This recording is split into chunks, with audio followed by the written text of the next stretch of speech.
intellectual. That's why I'm going to make a human centipede of 50 people. Oh. What do you guys think? You think it's a good idea? You'll be nominated for 50 Oscars. They'll call you bold. Bold and daring and innovative for my 50-person human centipede idea. All right, and now let's really start this shit. Welcome everybody to the next episode of UnSuperDupervised podcast. I have a headache. I have my celery sticks and a cup of orange juice. Let's fucking game. Hey. So as you could probably I had to bring tell, some hype after that intro of yours. true. The energy was a little low. I'm sorry. It is hot today. At least in my side of things, it is incredibly hot. And yesterday I stayed up until like 5 a.m, like doing some live 2D stuff, and I woke up with a splitting headache. So but that's just for myself to blame. But as everybody probably noticed, there's an exorbitant amount of gremlins here, other than you quiet. I've made the Ebenezer jokes before. So we got a bit of a special episode today, huh? I mean, I hear we got some extra special voices on it. Yeah, laughing at you. Yes, all making a mockery of me. We got a bunch of special. We got our funny little DM John. You know, we all know him for his funny little jokes and his quirky characters on Quip Save and Death Saves. We also got Raph. Not a lot of notable features about him, and then we have Rodney, who is actually, as you know, what Monkey is, that's what Rodney is. You know, just I don't know, man. Just green. Before the podcast, you were saying how Raph is notorious for his long shit. That is one notable thing. He is talented at the trade of taking very long deuce sessions. Oh, you have to think about it. Is it like the whole process? Or just what like process? You sit just down, you sitting take there a at dump. your phone. You sit down, you open Twitter, you check the news, then you take a dump, then you clean your ass. That's not taking a dump. That's you procrastinating. Dude, to take I was a dump. literally gonna say, how do you take a dump and not check Twitter? Like that's the ritual.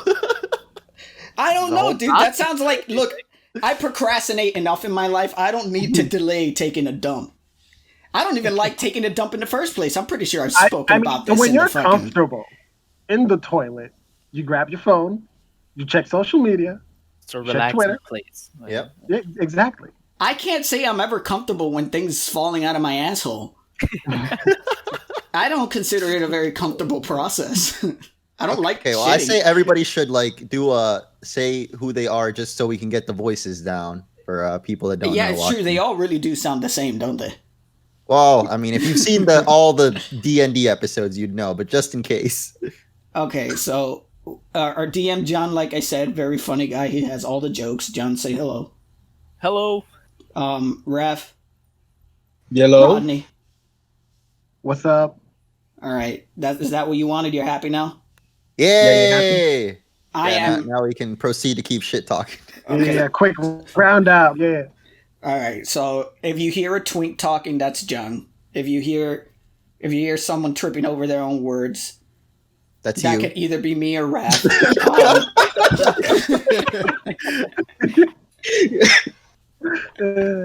Now that we've got that cleared up. And if you hear the salty, smooth ramblings of a whispering sweet nothings within your ears, causing you to question the morality of which you tune into this podcast, then that's Rodney.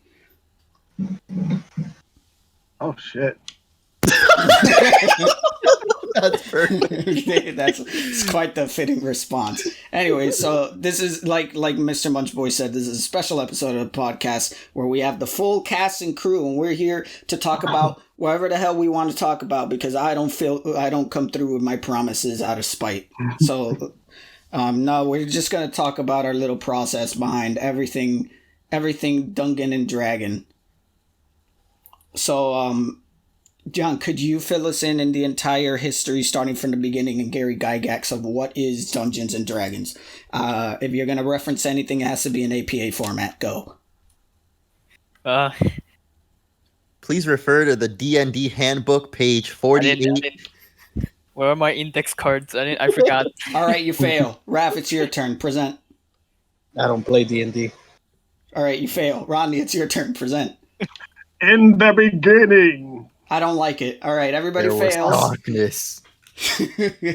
So Right. so at the beginning, Gary Gygax one time you said, "Hey, you know what would be cool other than Dungeons and more Dragons? Hey, wait a minute!" And that's how Dungeons and Dragons was born. Wait, who the Gary? Who? Isn't like That's That's the creator of Pathfinder? Dungeons and Dragons, Gary Yeah. Gygax. the kid from Stranger Things. Yeah, the kid from Stranger Things, Gary Gygax. Whoa! You didn't know that Finn Wolfhard is the creator of Dungeons and Dragons back in the I did not know this. That's amazing. He has Okay. that like Benjamin Button thing going on. What a successful young man. Because of Stranger Things. He's not all that young if you look into the history. history. He just looks like one, you know. Oh. He has like a Keanu Reeves thing, like a Hirohiko Araki thing where they just don't age, but he You just mean they're a fucking vampire? don't say that out loud. He'll hear you. Oh. Mr. Gygax hears everything. Mr. Finn Wolfhard Gary Gygax hears it all. You don't want to fuck with him. Ooh. So now that we're done wasting our fucking time and getting our bearings, Okay, so I have a question. How did you guys each who got into D&D first of all of you? Gabe. Gabe. I would say between Gabe, we got into it like at the same time, right, with OJ and well, everything? we started together as a group, but the first time I played D&D was in college back in Florida. I was like 18. Oh, those filthy Americans. Those fucking dirty little they gringos. you into it, didn't they? They corrupted me. Fucking Finn Florida. Wolfhard. But it wasn't even like a traditional D&D session. And like the first D&D session we played was drunkenly and high off of our asses, and it was a crossover between Naruto and the WWE. Huh? And How does that work? Oh, so it was like a homemade game. yeah, and Vince McMahon was the Hokage. It was a whole thing. It was a very creative endeavor that we had there. Not a lot of rules, not a lot of guidelines behind it. It was very much roleplay focused, as you could probably assume. Especially when one of our players ate a hole into the ground until he died. Oh my god. He wanted. Interesting. We had to reach the sand village, and he thought the fastest way to do it was kind of like a whole like antiquated situation of China. You know how when we were kids, everyone said China was in the bottom of the world.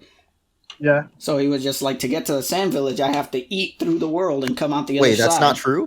No, it's not. Antarctica's in the bottom of the world. It's very cold. You would get brain freeze if you ate all the way to Antarctica. So when did you and John first play?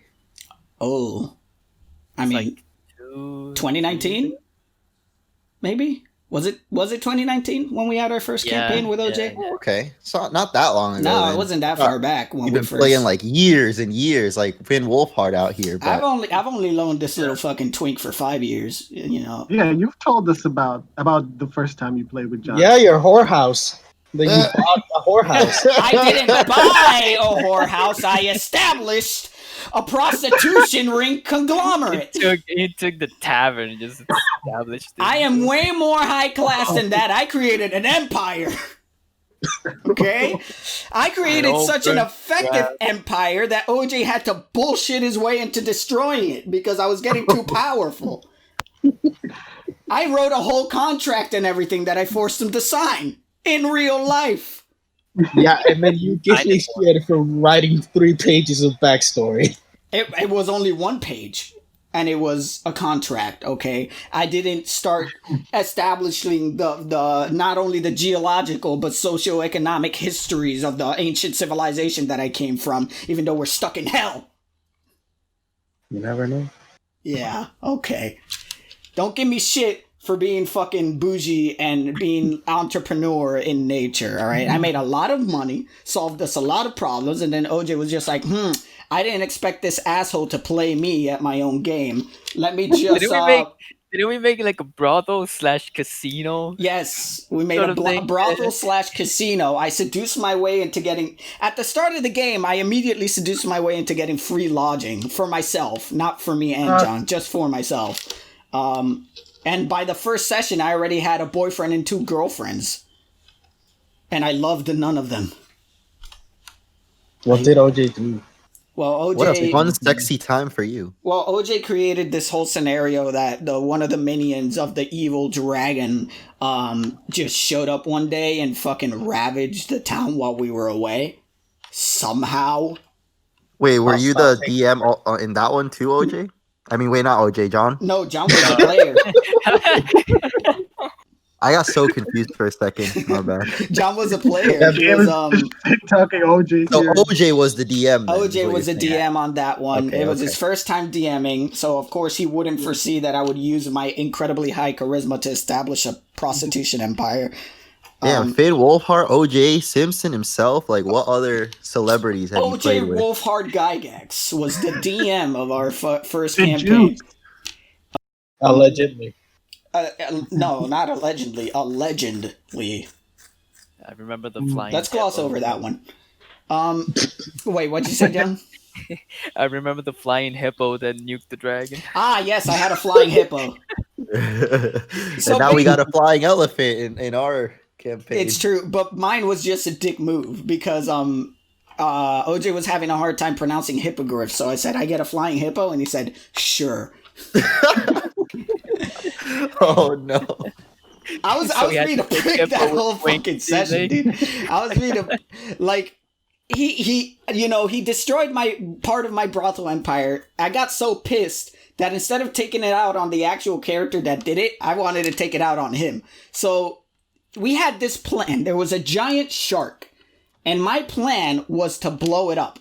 So before then, I had pre-prepared in a session that I bought a whole bunch of barrels with the incredible amount of money I had from the prostitutes. I bought a bunch of barrels, filled it up with a bunch of gunpowder, like tiny metal balls, and poison. And my plan was to like bait the shark to eat it, and then we would trigger the explosion and blow it up to smithereens. But, of course, OJ had to throw a wrench and all that since he saw the evil that was brewing by letting me run water. It was neutral.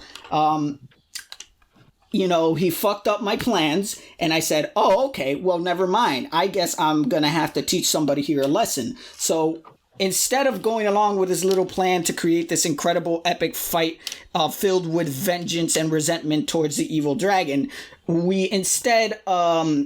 took our hippogriffs, flew it up. I flew my flying hippo overhead, who had the nuclear payload on him, and we convinced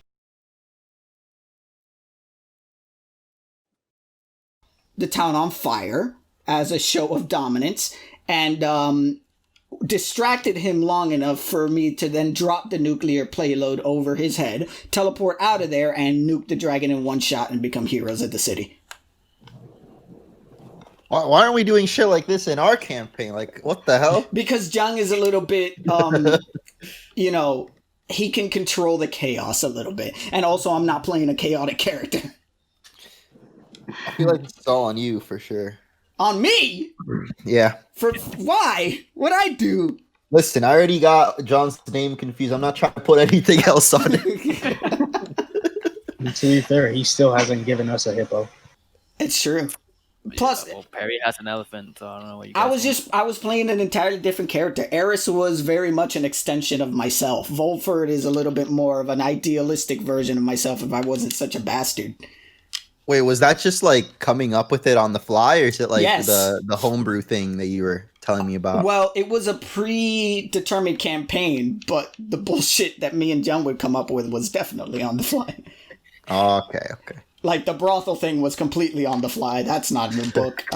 The nuclear payload, the flying hippo, yeah, all of that was pretty much... We strong-armed OJ into role-playing a green dragon that's supposed to be evil, but this is his own fault for saying it was green. We called him out on it. He was just like, oh, you're in the forest and there's a green dragon and he's good and he's super chill. I'm just like, wait, green dragons are supposed to be evil. You know what? I'm going to make him a pothead. And so we did. Just because he's green? Come Yeah, on. He's a stoner Come druid on. dragon, and he was one of our greatest allies. Wasn't there also like a witch? Yeah. Whatever happened to that? Well, I remember she was a cunt. OJ really played her like a cunt. I don't know, dude. I think All she's- that session was all in person too, right? Yeah, it was all, well, part of it. Part of it, yeah. Oh, okay. Whenever we couldn't reunite, we would just play it online. We didn't have any maps or anything, so we had to imagine the positions and everything. The notorious thing about that session was, since it was OJ's first time, OJ's good at crafting scenarios, but boy, combat was a struggle for him, and not in a way that was beneficial to us. The first fight, we were like level 1, bam, Manticore.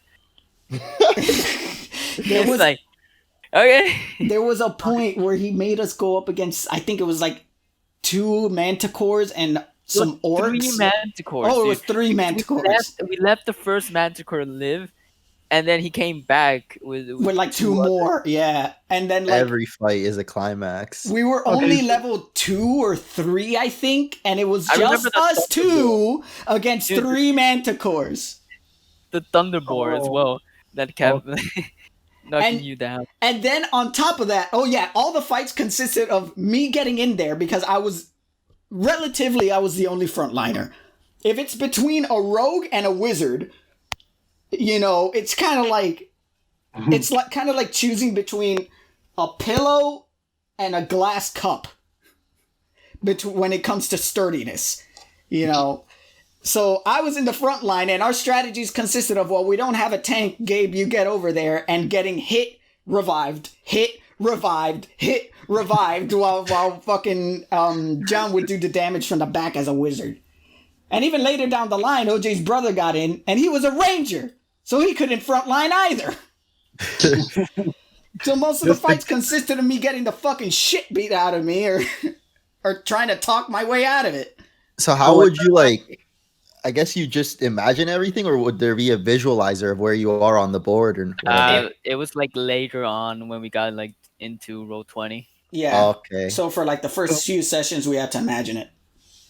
Imagination. It was horrible. It was horrible. Imagination. Because I like OJ was terrible at keeping track where shit was. So every once in a while he was just like, all right, so the Manticore is 10 feet away. A round would finish, and then we were just like, all right, so you said the Manticore was 10 feet away. No, he's actually 25 feet away. But you he's right in just front of you said now. he's 10 feet Actually, away. he's behind you. Yeah, it was basically like that. And we were just like, OJ, we need to get into roll 20. We can't do this shit anymore.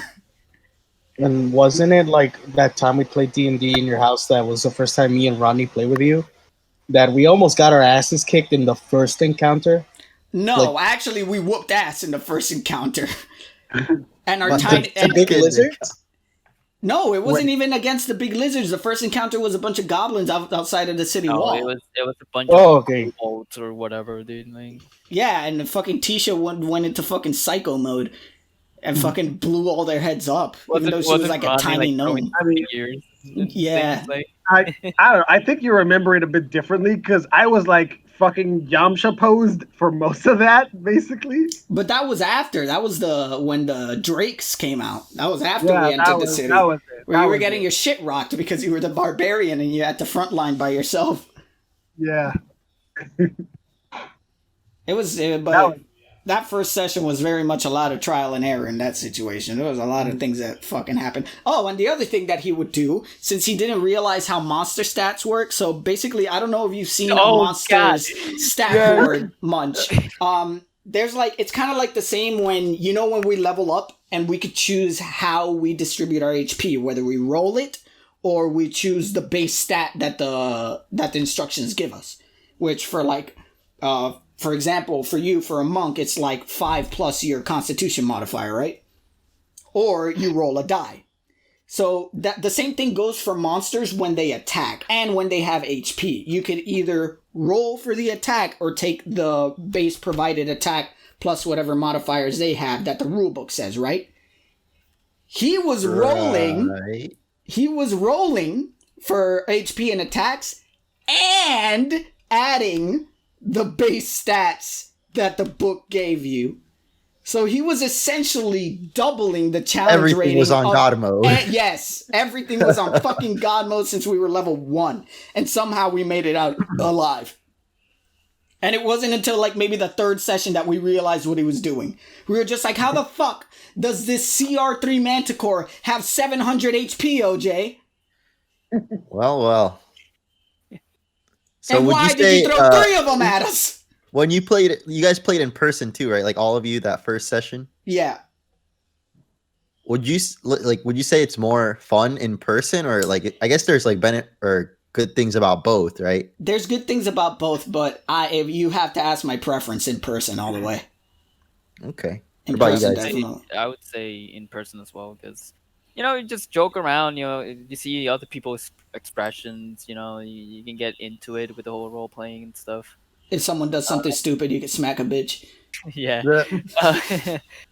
I think the only thing different from virtual is like the whole like maps and everything. Yeah. I think that's like the bonus of it, but Like this is my first time I've ever played, so I feel like not having the board and everything, I would get really confused. But at the same time, I feel like a lot more shenanigans would happen in person, like a lot more crazy. A lot more crazy. Yeah. Especially the maps are gonna be more simplistic because it's just gonna be like regular paper. Just Bring Unless out you're a Matt fucking Mercer. Monopoly board. unless you have those dungeon craft maps that are like fucking 3D. But it's Well, who has a definitely- printer these days? Am I right? Yeah, who has a 3D printer? I wonder. But I was just find thinking it. just a fucking 2D paper, but yeah, sure. Oh yeah, that's true. That's true. We also got those. But I was thinking actually to print tiles and everything, but I think dungeon craft will be a lot cheaper. yeah. But it's just there's just a little bit more like, for me it's more fun because you like get to roll the dice yourself. That adds like a dynamic to it. You got your miniatures, whether you have them custom made or you buy some. That's always fun. You're face to face, so you're able to see people's reactions and all that stuff face to face instead of just hearing their voice. I feel like definitely in person is the way to go if you have the option to do so. Obviously we're in a situation where we can't do it in person. But like, the ideal way I've always thought of running the show was like, we're loaded, we're millionaires, we're like big YouTube men, we can do whatever we want, and we just get together occasionally. We hire real actors to dress up as each enemy encounter. Yes, and we murder them. We make it kind of like a Saw situation, right? We're so rich. It's kind of like, you see in those movies that they're like these underground black markets and human trafficking rings and all that kind of stuff that they can It's like get away death with. row sentence. Exactly. We get death row inmates to play the characters. No, but one day, I'm sure. One day, definitely. But the ideal situation is always just like, be all of us being there in person and having cameras capture all our fucking reactions, because, that just seems like a lot more engaging. But there's also the benefits of digital where, like, you can make the assets yourself and make it very visually pleasing in a way that you wouldn't be able to do in person, or at least not easily. So there is that added benefit, but that also has the added detriment that I have to make those things, and that sucks. Why aren't you laughing at my jokes? That was a joke? And there it is. All right. So speaking of what does the average podcast is process over. Going in? Get ratioed.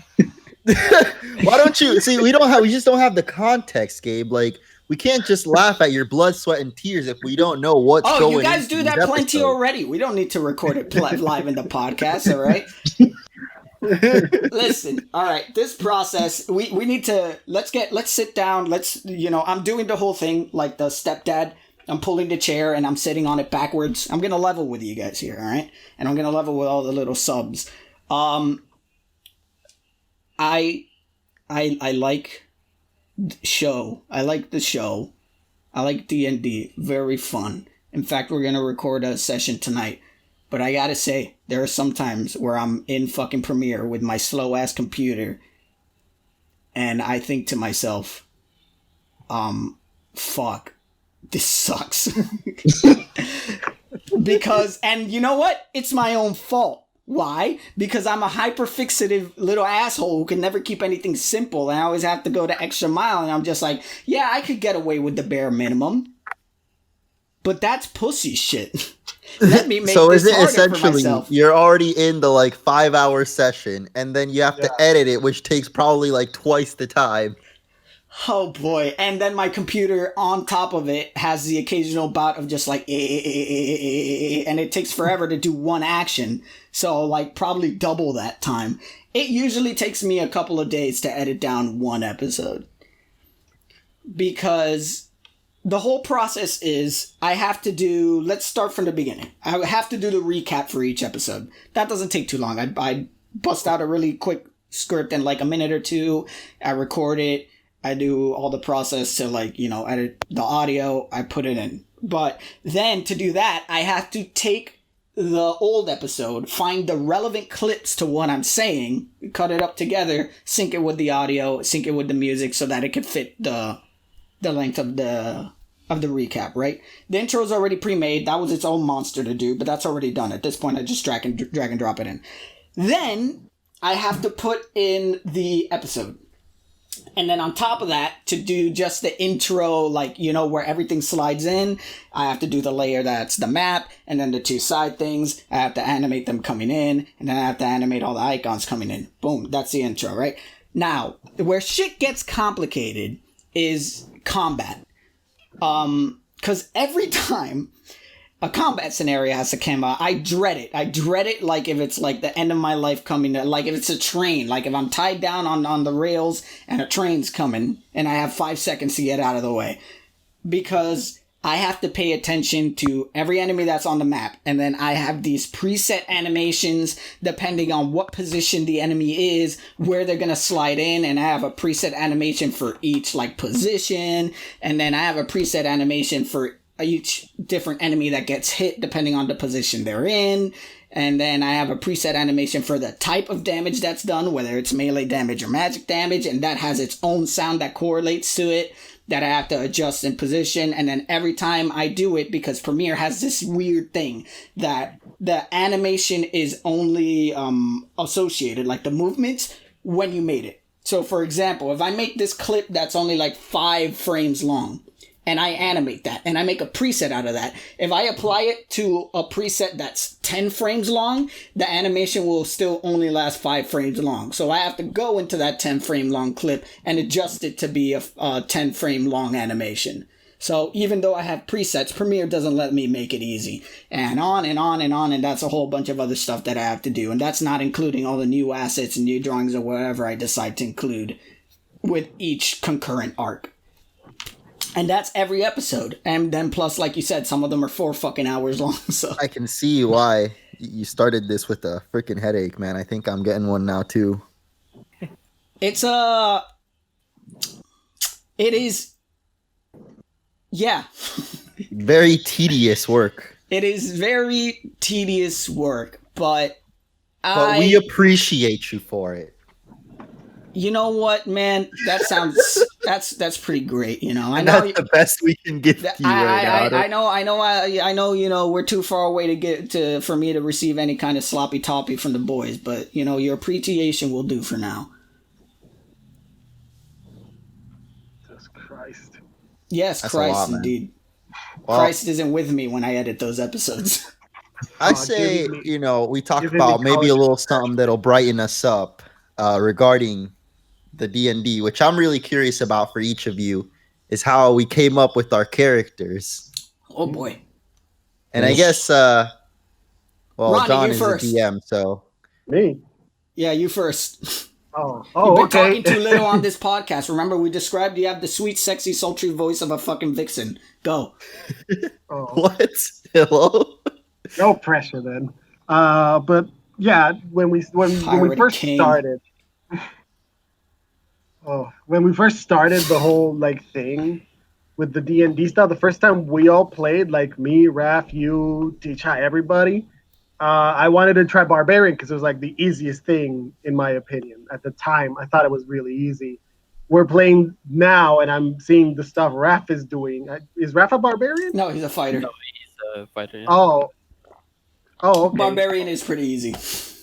Oh, I thought he was playing a barbarian. I got it with the disappointment. my character that I did the first time because they're both robots. Wait, what do you think you're playing then, Rodney?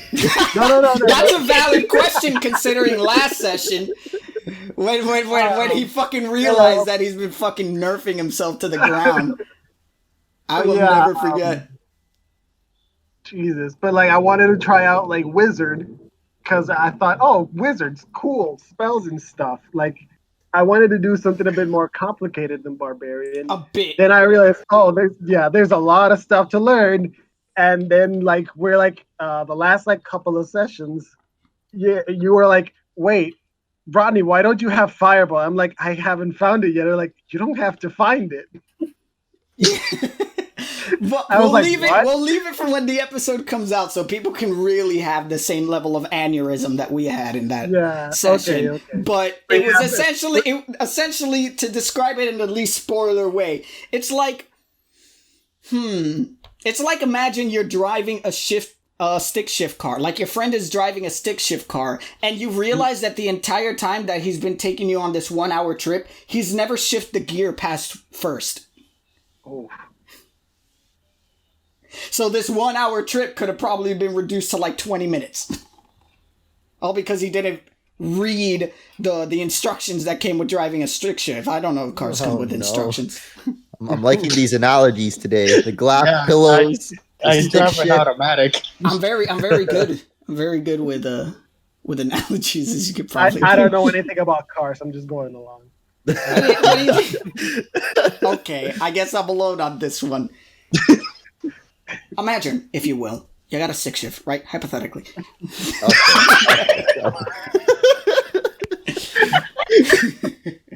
So how did you end up going with the little goblin man? Well, I mean, I think you should talk about fucking, what was his name? Clunker? Oh. He was my fucking favorite. favorite. Your previous character? Clunker bunks a lot. That was the first character. It broke my heart that we had to replace Clunker bunks a lot because I fucking loved him. I fell in love with him the first session that we played. Yeah. He was a Warforged. He's supposed to be like this big robot who's a barbarian who thinks he's a wizard and has like a bucket stuck on his foot. That was my first D&D character. And all of his spells were just a variation of him clubbing someone in the head. Yeah.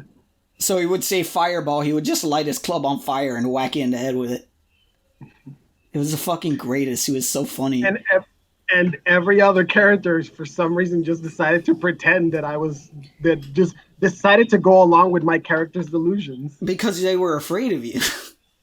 You were a giant, like 9 foot tall metal monster who was convinced he was a wizard. We weren't going to tell you weren't. With a bucket on his foot. Like half of the fucking session were like half your size, dude. Yeah, I remember he's throwing his spear. Oh, Thunderbolt! Oh yeah, he was like Thunderbolt, and he would chuck a javelin. It's fucking hilarious. But could we see the comeback of Bunks a lot in the future? Clunker Bunks a lot, maybe so. He's a legacy character. I don't know, maybe. He's a legacy character. It's just I wanted to try a different character because I was like, oh, let me just try something different. After one session. Yeah. That lasted 1 day. Clunker for like one session. They were just like, I think it's about time I moved on to something new. You know, Clunker had his time in the limelight. Clunker was the prototype. We're just hyping him up for the return of It Clunker. was basically my warm-up. He's still dear Turns to out my in the heart. background, he's like been starting his own empire. Yeah. His own wizarding school of barbarians. So what was your process with Monkey this time around?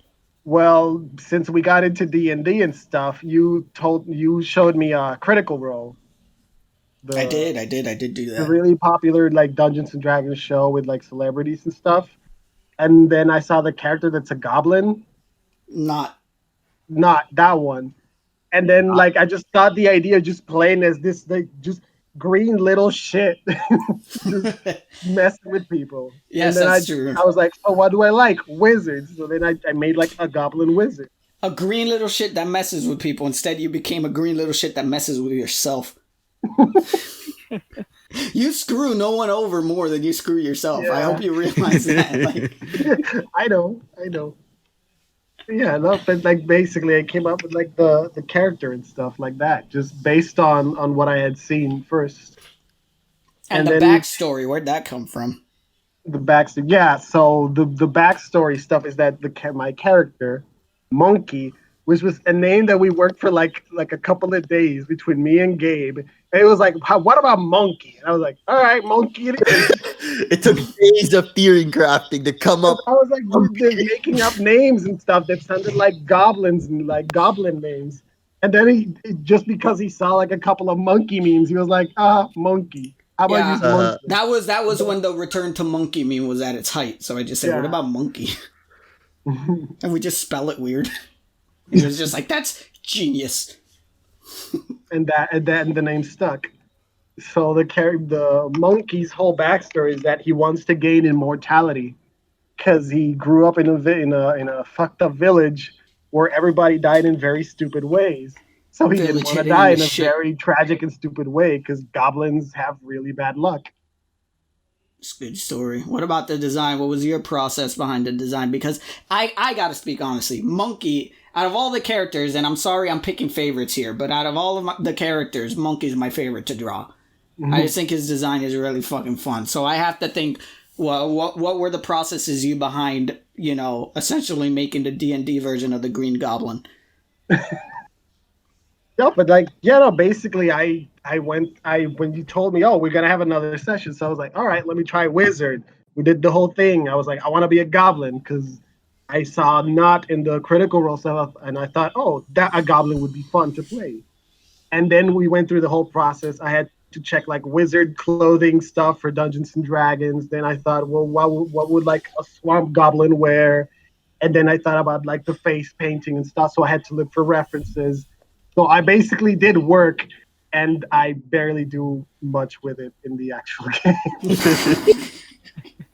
Frostbite. That sums up Listen. a lot of shit. That sums up I a lot love of... Monkey's design too. I'm gonna put this one on Gabe too. Like, man should have had some glasses. Is a swamp goblin with glasses. He fucking misses everything, dude. Oh, that's true. Then again, like, you two have this like running competition of who misses the most, because like whenever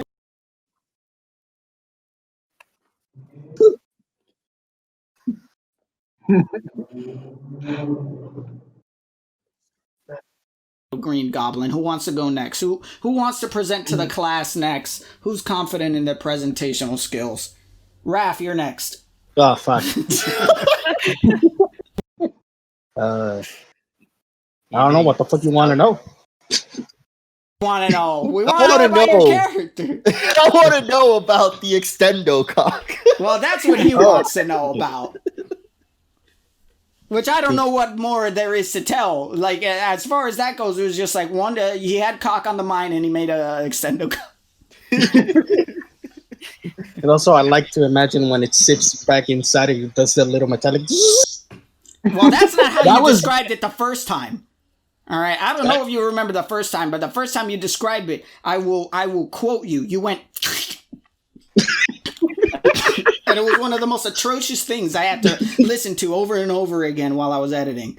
It was when we were like in the. No, Was we that were when not. we were like in the flooded dungeon? We were Yeah, not in the yeah. flooded dungeon when that happened. The first time you pulled Yes, your cock it out was was. when we were Yeah, in I front think of we this were. this guy. Yeah, we were in the house. Oh wait, no, In I like a remember. mansion. I remember when it was. Yeah, it was in the flooded dungeon.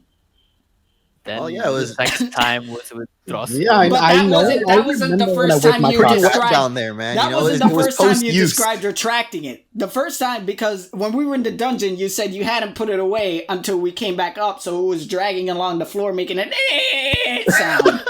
The first time you described retracting it was in front of Thrustwell. I still can't believe that name, dude. Like, how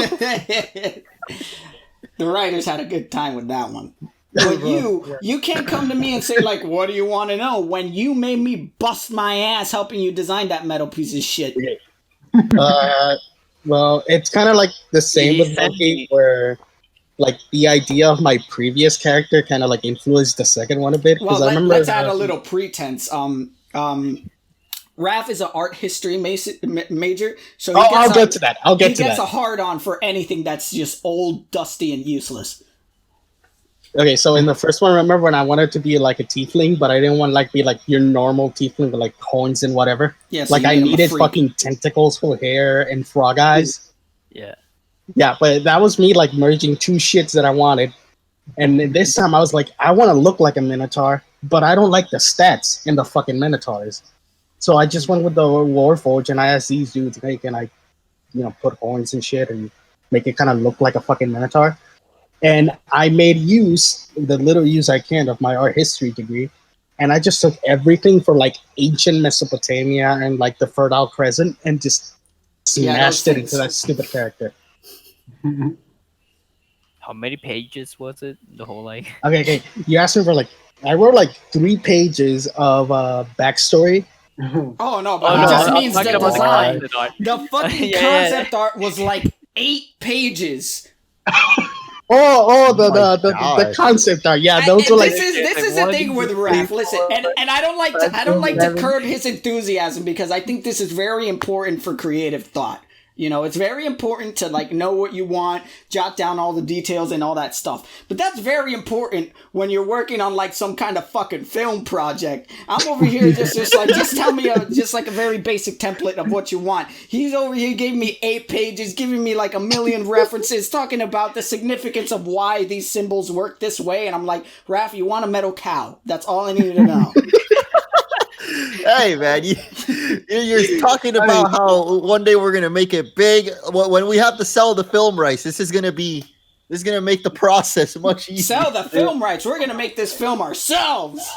And I had to explain to you how the shield works. That was like it's my back, but also my shield. And I really didn't have any fucking words how to explain it or describe it. So he sent So me a I just Pokemon. drew it like 30 times and sent it to him.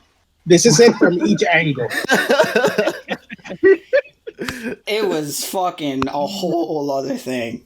I was just I just did mine and then showed it like completed. I was like, I'm just gonna do it here. Yeah, literally. Ronnie's was just like he did like the whole thing. All I did was like minor adjustments, like added a little more detail. Like originally, Monkey didn't have face paint. I added the face paint and the tattoos on his arms. Just very small details. I gave a design to the spell book. Added a couple of more accessories, piercings, and all that stuff. But pretty much Monkey's design is pretty much all Rodney's.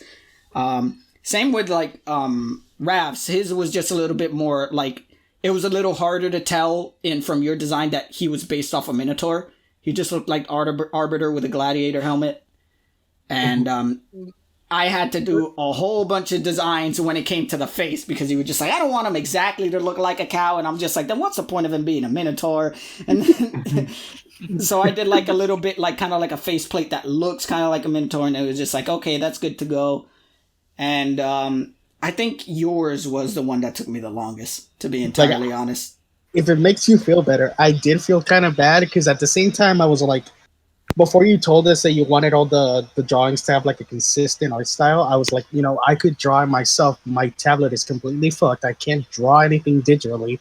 So I just laid it all in your feet, but I did feel sort of bad about it. I didn't feel bad. It was part of my job. I didn't care when I saw the whole thing. The part that made me frustrated about it was trying to get it to still look like the original thing and not change it too much. That was the hardest part. And also trying not to make it so fucking evident that it was the Arbiter. Because bro, your fucking concept art, very good, very detailed, but like, it's the Arbiter, man. I mean, doesn't the Arbiter kind of have like a Minotaur shape? Kind of. I just meant the whole fucking body, dude. You said like you described it to me. I want to make this really like Minotaur, scary looking dude, and then when you send me this concept art, it's this freaky deaky alien looking thing, and I'm just like, that's not a Minotaur. And I had to try to find the best of both worlds. That was the hardest part. I think a good way to describe it was I didn't play Mass Effect, but what were those alien things that have one eye? That general body shape, basically. The Gex or something? I think so. I don't know. Gex. Gex the gecko? I love Gex. Me too. I love Gex, even though his fucking game aged poorly. Everything in that game is just like It's references from like the 80s 90s references. and the 80s. Yeah, Yeah. So if you maybe play it now, 90s. you're just like, who the fuck are these people he's talking Yup. about? Dude, is that how it's gonna be in the future for us? Like I people will don't be think like, we have a lot of self-referential comedies like that nowadays. At least not as well, much as back in the like day. Elon Musk was in Rick and Morty. Like, will kids in 2050 watch it? Be like, who the fuck? He was in fucking Rick and Morty. I haven't watched Rick and Morty since like season 2. I was unpacking boxes. I just put on the new season. Like I binged it all in one day because I didn't even want to watch it, but I wanted to watch something and not pay attention to it. Yeah, you I know? hear you. So yeah, Rick and they Morty have was not definitely- Elon Musk actually. His name is Elon Tusk. Oh, that's where he's great. Elon Musk, but with Tusk. Oh, funny. Funny. It's very funny. Great show. Great show. Definitely not the creators sucking themselves off. No, or anything. definitely not. Man, that show went very downhill. But like, out of all the designs, I think I like Ravs a lot. But that's just me, the Well, mecha because you fan. have a fetish for robots, dude. Like this is. That's I why like your that. first Not character like was that, a but I Warforged. Ronnie, Okay. you've been getting hard to robots since middle school. You don't have to fucking deny it. I've been by your side regardless of it. I accept you. What's your favorite mecha show? He jokes his cock to Messenger Z. He's the classic. I love it, but it's Gurren Lagann. That's my favorite one. Listen, man, yeah, definitely not. I fucking to do love with Gurren Lagann. any of the side characters or anything like that, right? Listen, man, Side character. we focus on the robot, not Yoko's titties. Man. Now, if only they had a female Gurren robot, then There is Oh, one in I the love movie. Darling in the Franks. no. We don't talk about that. I really tried not to laugh to emphasize the no, but damn. What do you mean? That's literally that show fetishizes robots like you wouldn't fucking believe. The whole thing is like literally driving robots doggy style. Wasn't the whole show supposed to like promote reproduction in Japan or some bullshit like that? Oh, Kinda. Jesus. Kinda, Yeah. sorta. I feel like there's probably some propaganda type Yeah, of they thing about kept it. talking about having babies is fun and shit like that. yeah. Yeah, that's Well, was there's weird. it's not exactly that. It's like there was like some kind of apocalypse situation that cut down the population, and then like there's a whole process behind how reproduction works, and it's regulated. So it's more kind of like a propaganda of how Japan is handling repopulation. Rather They're trying to than, brainwash kids into thinking sex is cool. no, they were trying to show that kids being brainwashed into reproduction being so regulated rather than a natural process of human life is the bad situation. That's pretty much what that show was about. Where it's just like, repopulation of human society shouldn't be something that's regulated. Or at least I think so. And in Anyways, the end, it turns out they were all apes. So speaking of apes, let's talk about Bull. well, actually, What, you want to hear about my bird freak? yes. So tell us, Munch, how is it exactly that you thought of this genius way to very subtly incorporate your slow tippy-toeing into the shallow waters of eating human fingers? Honestly, that just came up as we were playing, but I don't remember how Sure I it even. did. I think you showed me all the characters possible, and I wanted to be not just like a human or a humanoid. Well, I guess he is a humanoid, but yeah, I ended up picking the bird guy, and then I came up with the backstory where I wanted him to not have wings. Like I wanted a bird person, but with no wings. Basically, that was all I had as a concept, honestly. But you also didn't want to play a Kenku because that would limit your speech. I'm gonna pretend I know what that is, but yeah, The sure. Kenku was it's basically what you Bro. just described, but they can't talk. They could only mimic. Okay. So that would have been a pain in the ass for you. That would have been weird Yeah. for everybody, I'm sure. You would have had to edit subtitles every time. Yeah, Kenkus are notorious for being like Oh, annoying. you guys are in for a treat next. No, we're not. Cancel Cancel it. Next session. it. Cancel it. Also, cancel I think it. if I Write picked it that, out. I wouldn't have been able to I would have just called him Kinky the whole time. Kinky Kenku. Kinky the Kenku. That's a good concept though. A Kinky Kenku. Someone in that, so one of the viewers is gonna steal it. It's too late. You said it out loud. Patent it. But basically, you just came to me with the concept of just like his backstory, and you said, "I want to be a bird person," and then I had to take it from there. Yeah, I was watching too much Rick and Morty, freaking bird guy. Bird person. So, the backstory, that was the part that I had fun with, and then essentially you were just like, "So he's Batman." I'm like, "What?" But it was basically, I think all the whatever the Aarakocras, whatever they're called, they come from like another realm, right? Yeah.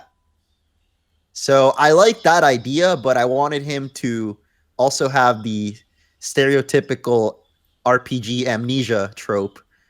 So he crashed down, but doesn't remember his past. So when he was in the human world or whatever the D&D world is, he was part of a traveling circus. I don't remember now anymore if they clipped his wings or if they were just clipped from the start, honestly. But like, I guess we'll find out. Yeah, maybe that's yet to be written. But he was basically used as a weapon by this underground like trafficking ring. They like, yeah, all sorts of nasty things go on there with magical creatures, humans, and the likes. And they used him as like their private assassin. Basically, tortured him, and so he escaped eventually, and that's why he's kind of an edgelord. But in the end, design-wise, I just basically wanted a Birdman that was Yasuo from League. Yeah, basically the only design Basically points what you I gave me. said. Make him a Birdman. It's kind of darkish colors. Give him a scarf, and I'm like, okay, I guess I'll handle the rest of this.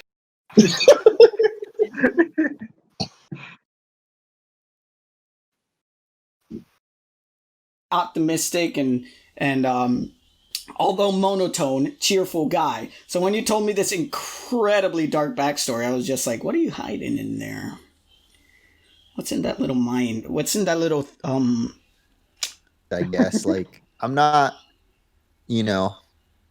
my character. I didn't want it to be like myself, I guess, but yeah, I don't even know how I came up with something like that. Maybe there's more to the things that I like of D&D. Like you get to try different things you're not used to. Mm-hmm. Like Yeah, it's nice to role play as something different too, because Yeah, exactly, like even though he's pretty like I would say Perry's more. He's He's not stoic. exactly that. Yeah, he's not really evil or anything. Like I don't think he's an anti-hero either. We discussed this before. I don't remember eats what his fingers. exact character thing is, but He fucking eats fingers. We have to stop you from his eating tragic people. upbringing. Okay, that And was you more hate on the fly. humans. They didn't feed him back in the circus, man. All right. He's also like a bird person. I think it's okay. It's okay. It's not cannibalism technically. Yeah. turns out he actually has human genes. That's the other good thing about D&D, flexible ethics, flexible morals. You can get away with it. But when it comes to fucking, I gotta be honest with you, like, I like Perry's design. I think out of all of them, he has the most, like, I like Monkey's design because it's fun. Like, it's very fun. It's like, it's fun to look at and all that stuff. But I think Perry definitely has the most, like, cool design, He fits the edgelord story that he has with him. But boy, is that bird a pain in the ass to draw. Every time I get to any kind of, like, art pieces or any fucking thumbnails, I'm just like, why did I fucking make him like this? Like, this is... Well, that just goes back draw. to the whole, like, thing you said. You're like, so what was it you said? Like, I guess you're a stickler for the details, man. I am big time, dude. The same thing's happening with Isaby right now, where I'm starting to put her into live 2D, and I'm just like, why Maybe I added a couple too many little fucking trinkets and shit. Yeah, maybe I went a little overboard on this bitch, maybe. But I mean, most of the time, I'm not gonna say every time, but most of the time, once I'm finished with all that work, it ends up being very gratifying. Because once it all comes together and you see how it works and people like it, it's kind of just like, it was worth me busting my ass for this kind of shit, which is pretty much most of the D&D experience. But I guess it's time for the final character. Jung, as a DM, would you describe your character? Character? You mean like all the characters? No. I mean, I guess it's like you don't have a character, but I guess you could describe like how you go about like. Well, I was just stalling to get to me because I had no. I know idea you how were to joking, but I feel like John could still like there is some. Well, yeah, I'm definitely saving that for creativity the that end goes because into that's being gonna GM, right? That'll be a very lengthy Yeah, progress. So. like, I mean, a lot of the things I just wing it basically with you guys. I try, to prepare some stuff, but like with you guys, nothing really goes as planned. I wonder why that could be. I just try to adjust, Indication. like to the energy of when we're recording and everything. So, I think the only like trouble I usually have is the maps and everything, all the work that I go for it. But beyond that, everything's pretty good. Honestly, since I don't even like I've never I don't know what the books look like or like how GMing works, but I always assume that like the characters, like the things that they say and stuff, you're like kind of half between winging it, or is it actually just written on a book? I don't even know. Well, go into that. You can usually tell when Jung is reading something scripted and responding to our idiocies. There's like a tone shift. Yeah, no, I can tell happens. But yeah, like answering your question, like there's like this sort of blocks usually. You see like when the characters reach whatever area, say this. Do they tell you like what if we like when we respond really stupid? Does it say like if the character says A or B or C? No, Okay. usually when you have like an A, B, or C is when let's say you're talking to someone, right? And you can either make that person mad or maybe they like you or horny. So yeah, so you have a list. Wait, is horny really an option in the book? Yes. Well, I haven't found that yet, but it's there somewhere. You look hard enough. If you look while you're hard enough. Yeah, if you look while you're hard enough, you can make it show up. I see. Well, like most of the times, I can just read something of it and then just wing something for you guys. I don't have to say exactly what it says there. So I see. I think Yeah, that's no, because I noticed like sometimes with the demons and stuff, they can get a little more like off the book, I guess. Aggressive. Like that. It was completely off the book. Yeah, if last session was a fucking indicator of how fucking off the rails shit can get when you give us free reign. Because that was like not like story spoilers, but vibe spoilers from last session. We ended that session screaming. That's the only way we can describe it. Yelling in disbelief and relief of what the fuck happened. Is that the one that's the one that hasn't come out yet, right? I'm currently working on that session. It's a pretty long session, so it'll probably be 3 episodes, the whole thing, but 3 very intense episodes of just like, how in the hell did they get away with any of this? Who let them? And it's not even all. The dice had a big part to play in why everything went the way it did, man. I gotta say, if there's any actual representation of God in this world, it's those dice. It's truly RN Jesus. It really is. But fuck me. I mean, all right. Let me describe. Let's give you the stage exactly. finally. Let me describe Vold before we can ask John what the fuck it's like having to deal with these kinds of personalities. So, basically, before I've played D&D, I've had 3 characters up until this point. The one I played in college, the one I played with John and OJ, which I hold very dear because I feel like that was the first character I took seriously. Oh, no, wait, I have 4 characters because then we have the one from the first session from where Clunker's from. And now so I was born in 96. 96. My hermanos Melendez. My first character was a 5-year-old boy who was a fucking warlock that had an enchanted, not a warlock, is it a warlock? I think it is a warlock, yeah. That his patron was an enchanted shiv named Shank, and his name was Shank the Shiv. So it was Shank and Shiv, a dynamic duo. It was Shiv the Shank and Shank the Shiv. That was my first ever character, and it was a murderous little psychopath child. Then I had Eris, and then after that I don't even remember the name of the other character because I only used them once, who was a monk, and that's when I learned that monks were fucking ridiculous. Yeah, it was a monk whose waifu was like the ghost that possessed him. Yeah, he was possessed by his ghost waifu. And then now I have Volford. With each of those characters, it was kind of like a variation of my innermost tendencies. Except for Shank the Shiv. I'm not a psychopath. You know what I noticed with like those last 3 characters? Yes. Is that with Eris, you have like a dual personality. With the Asimir, you were like possessed with another person and stuff. So you still have like a dual personality sort of thing.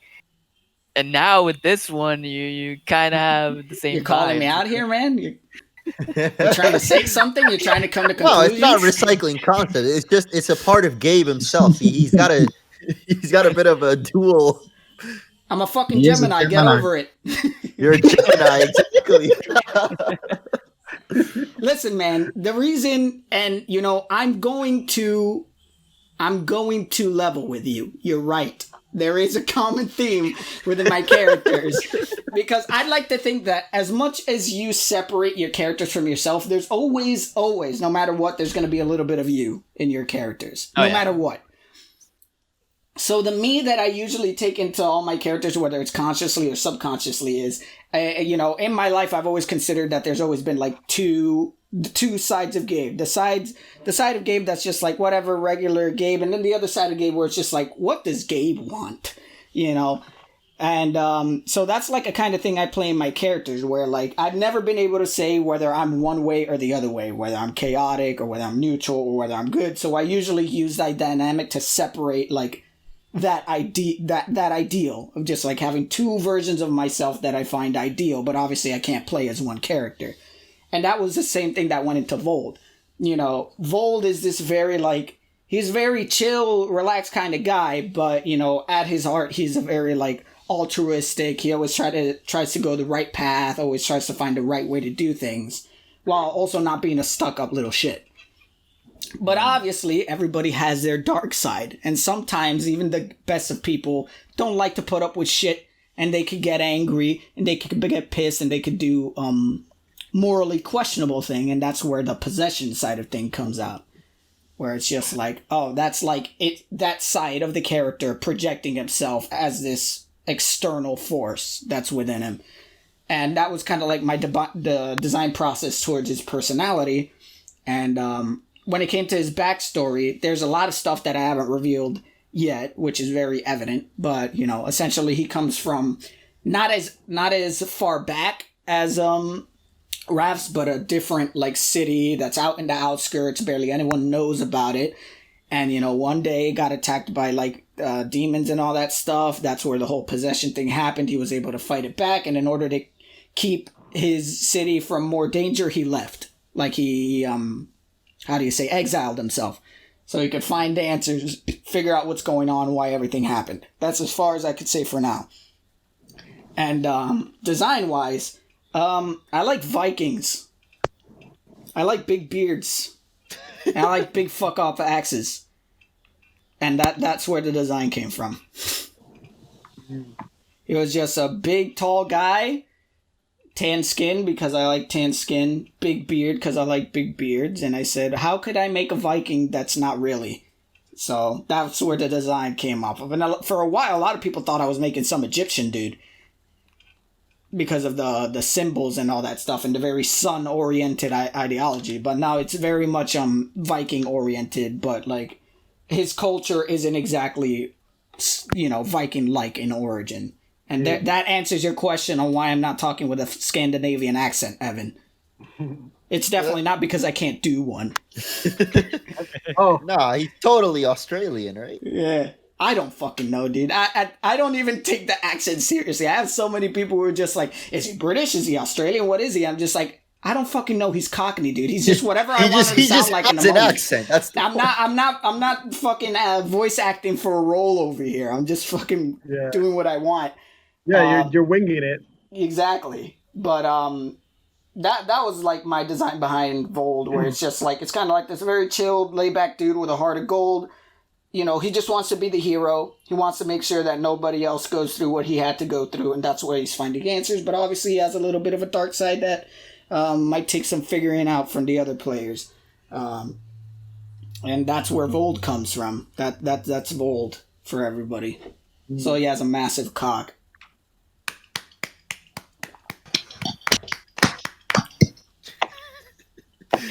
I know he's sexy, but you don't have to go that far.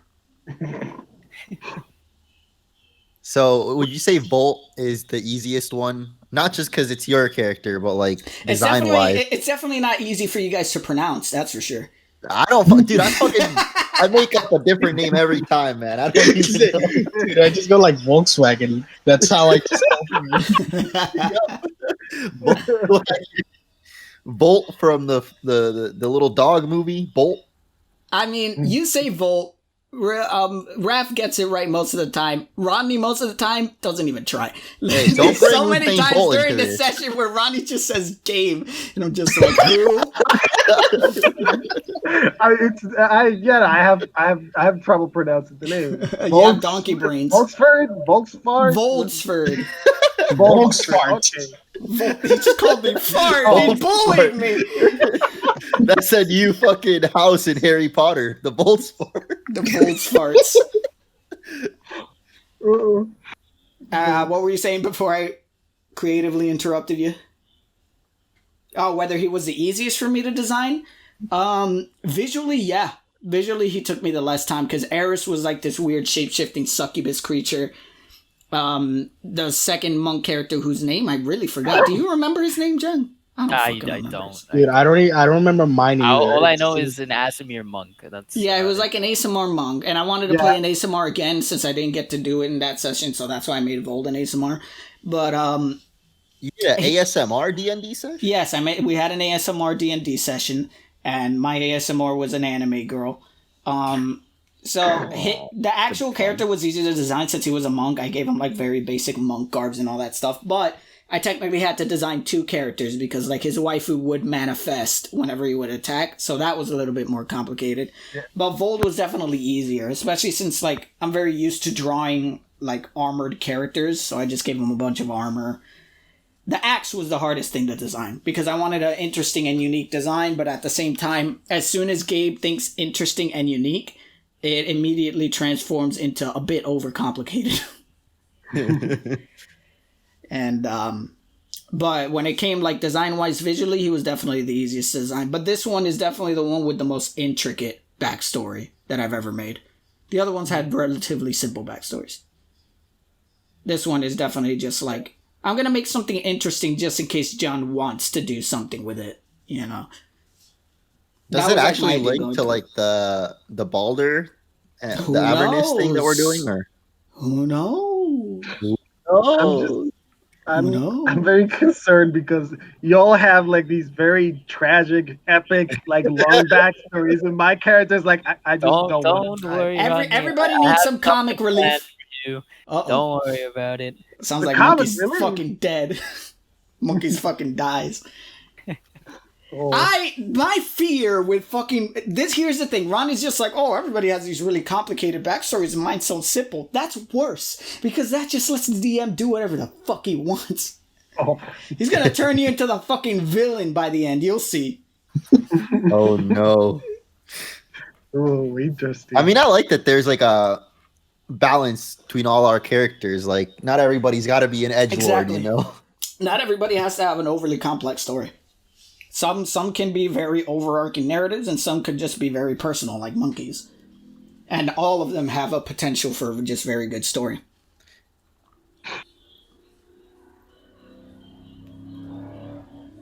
Well, Damn it, I was hoping the silence was, went on for longer. I stayed quiet on purpose. dude, what it's like. I mean, John, like, now that all the characters are laid out and their dynamics, what are your opinions on the characters?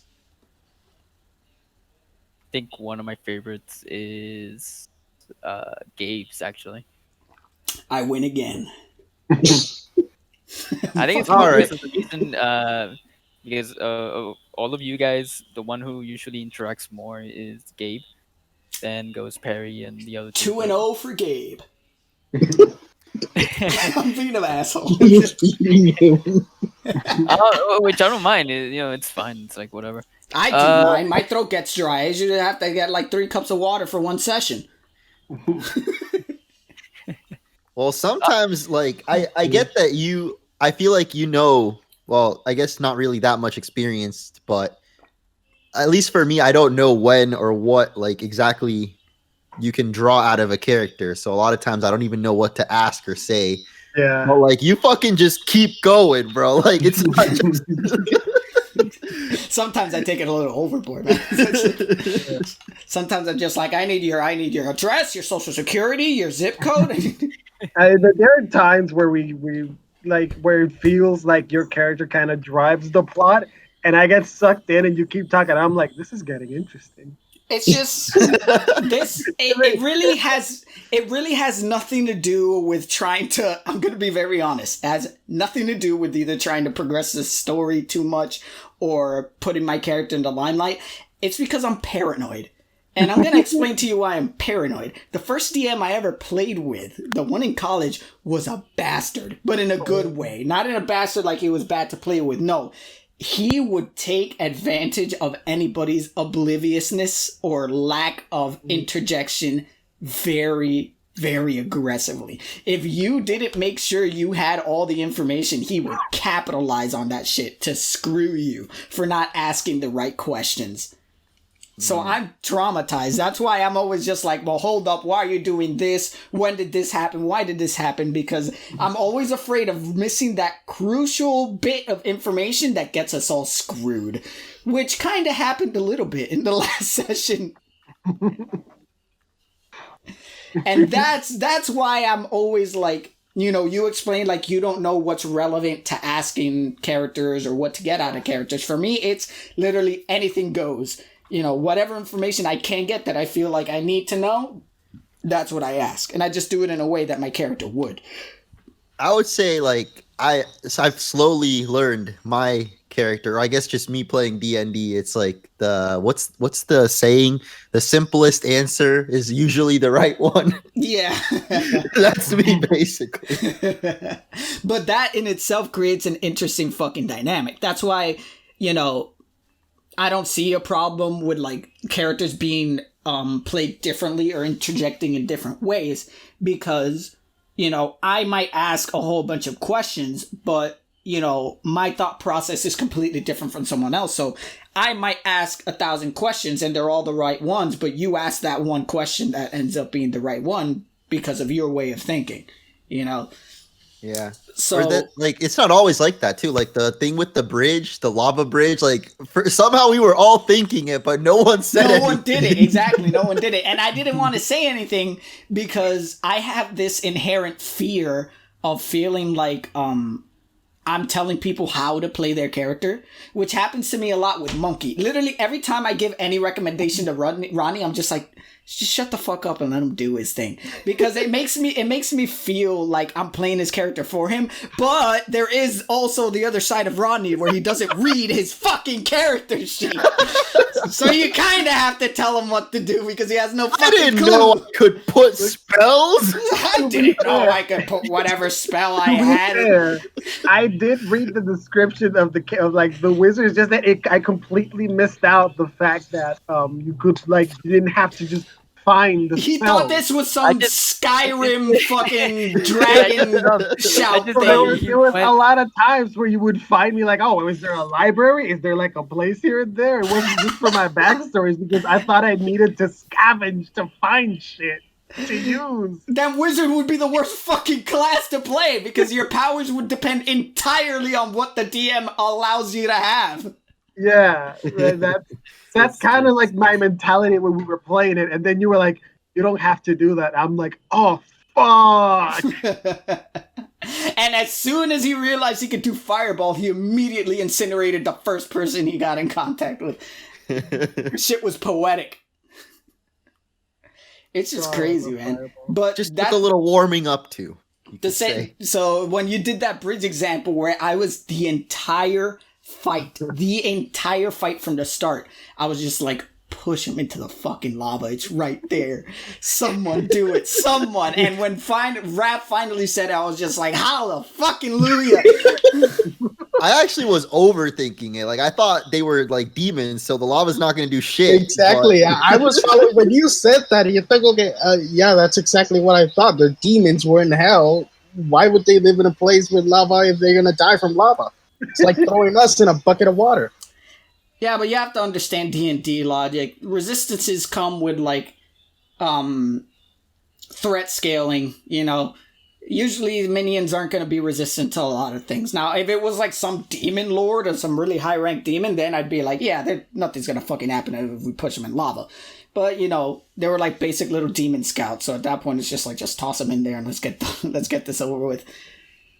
And then we were presented with the true horror of John's lack of mercy when the immediate next page was just a bunch of fuck off enemies, and I was over there with one spell slot, and then fucking Perry had one key left. Now that you mentioned spell slots and everything, you remember the shield that you found? Yes. Apparently you can use like 3 different spells with it. Oh, that would have been good to know. I'm pretty sure you can use like fireball or something. So I have a plan for that shield. All right. I have a plan for that shield. Yeah, I have a plan for that shield.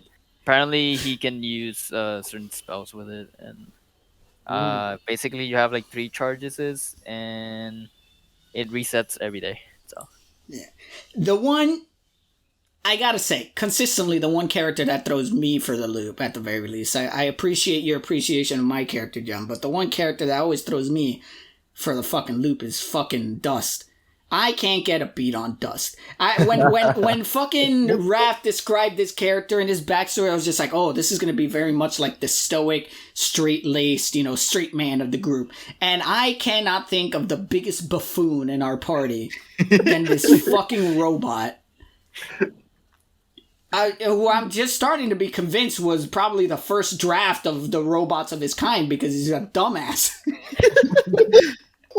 I always see him as Hagrid for some reason. He's like fucking Hagrid as a robot. He's just so fucking aloof, and his fucking skills are like based off, I think it was like intelligence, and he has like a 0 modifier in intelligence, even though he's a robot. He's just like, oh, my rune magic is based off intelligence. What's your intelligence modifier? 0. No, it's not my rune magic. Your spell modifier for runes was like intelligence or wisdom or something. And you have like a 0 on both of them. I'll need check because I think the only thing that required me my wisdom was that stupid spell saver, skill save, or whatever. Yes, the spell modifier to your runes. It's the same as your save. And I think it was wisdom or intelligence, one of the two, but either one, they're both at 0. Like, I remember when I was writing the backstory, I knew how I was going to play this character and whatever. I'm just going to play it that way. But then all of you guys every single one of you was a funny man. I was like, yeah, I'm not going to be the only stick in the mud. I think we're just funny men because outside of our character, we're fucking dumb, but... I mean, I so think that's weird. more on our own personalities Yeah, than the rather characters. than our actual characters, because, but you know... the best thing is that all of our characters are funny in different ways, I think. Yeah, exactly. I ended up becoming the straight man. I fucking no idea how the hell that happened. There's so many times where I have to be like, please forgive these buffoons, for I am the reasonable one. Yeah. And I'm just like, this is not how I expected it to go.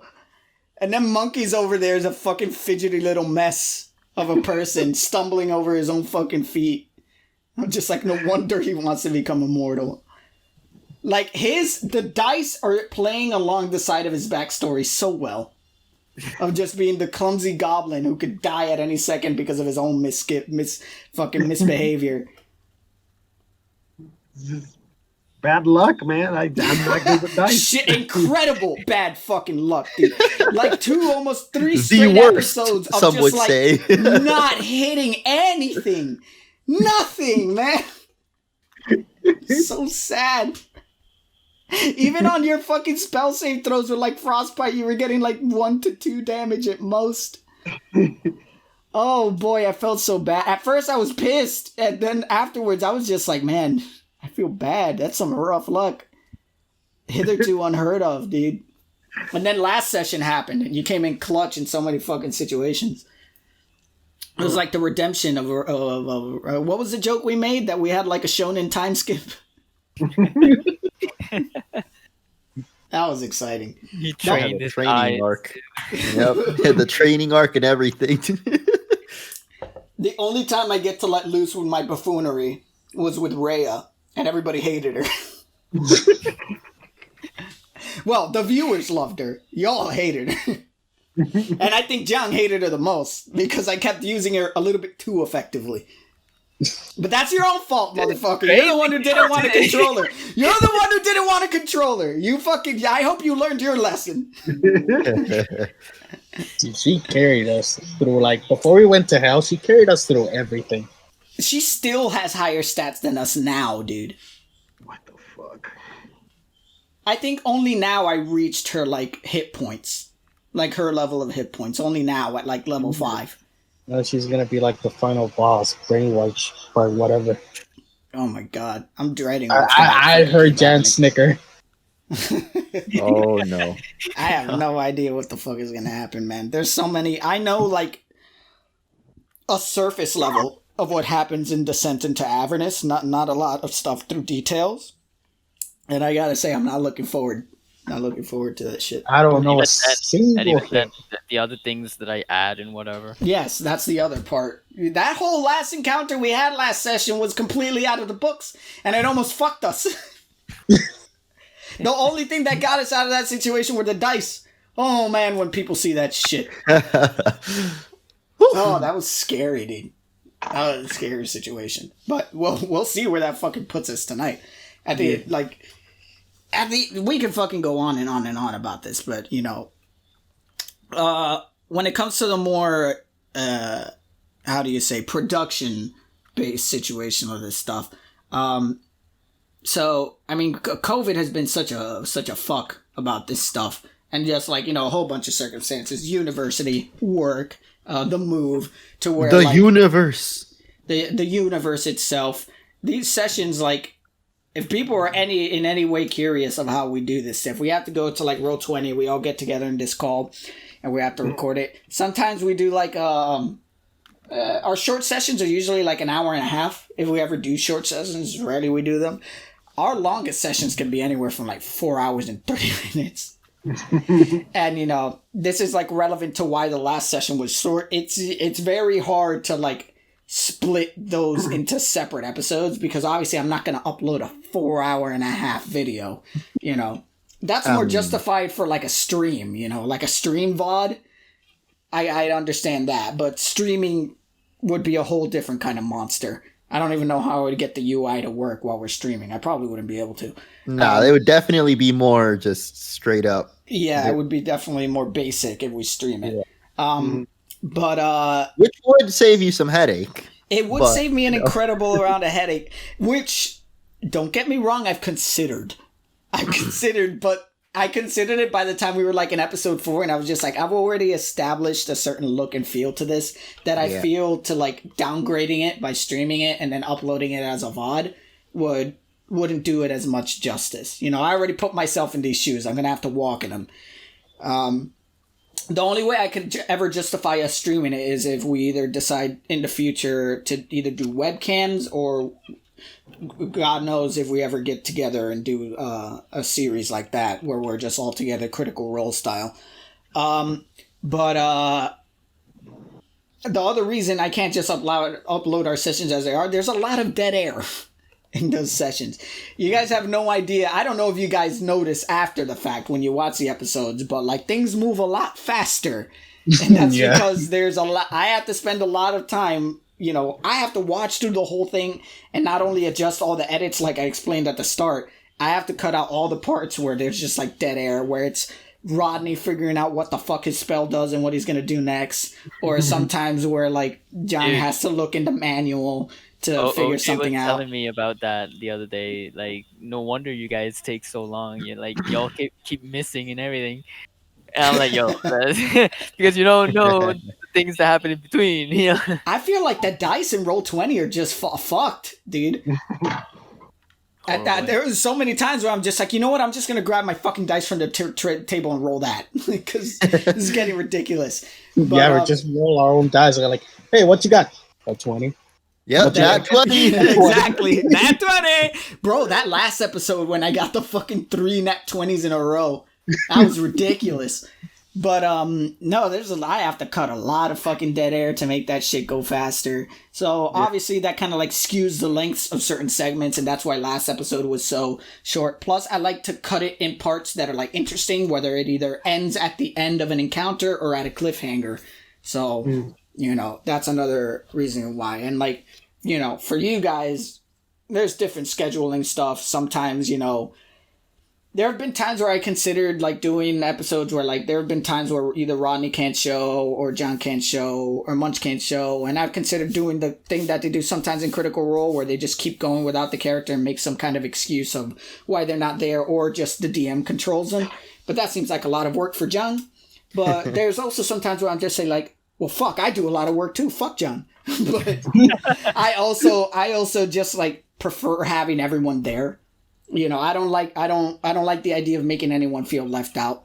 But who knows? Maybe there'll come a situation in the future where I'm just like, fuck that. I've considered of whatever, you know, that happens, that like, let's say, I don't know, Raph is missing. I just can't think of a way of, I don't know. We miss him already. Make the character like to get to you guys. You feel me? Yeah. I mean, at the end of the day, most of the time when people do that, either the DM controls it or makes some bullshit excuse of why they can't go on this specific outing. But it's a whole thing, man.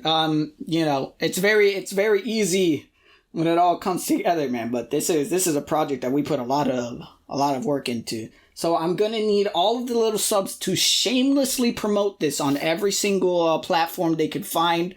Go to everyone's Discord, go to PewDiePie, go to Markiplier. And just spam it. It doesn't matter if you get banned. Create an alt account. Keep spamming it in. I don't want to get us in trouble. I'm going to stop that bit right there. But make sure to check out Perry's OnlyFans. That's true. Perry does have a OnlyFans. Even though, did we ever establish? Well, never mind. He has a penis. I was going to ask, does he have a cloaca, or does like, you know, he has a bird. He's got whatever you want. He has canonically the smallest penis. Oh, boy. This is true. Whatever you want, as long as it's within 6. Reason. Yeah. But no. All those jokes aside, we got to give it to the little subs who tune in consistently, especially to the premieres. We got Evan, Steven, you know, all of our little guys. You make those premieres worth it, and the enthusiasm you guys put into this show is fantastic, and it's part of the reason why I bust my ass in the first place anyways. So, hopefully you'll stick with us to the end, because this is where, you know, things really start getting interesting. Y'all gonna fucking find that out in the last session. I like to consider this whole up to what we uploaded now on YouTube, that's like the introduction arc, all of it. Like, that's like, if I have to say, that's like kind of like the hollow arc from Bleach, or like, you know, the Zabuza arc in Naruto. It's just like the first chunk where you're really getting to know the characters, and the characters are put into the situation that's going to establish the rest of the story. From here on out is where things really start progressing plot-wise. I'm very excited. Oh boy. Oh boy. As long as I have my hippo goddess, I think I'll be okay. Did she dump your ass? No way, that hasn't happened yet. Yes. Same family. Maybe. Same. They're both big. And that's just how Perry likes them.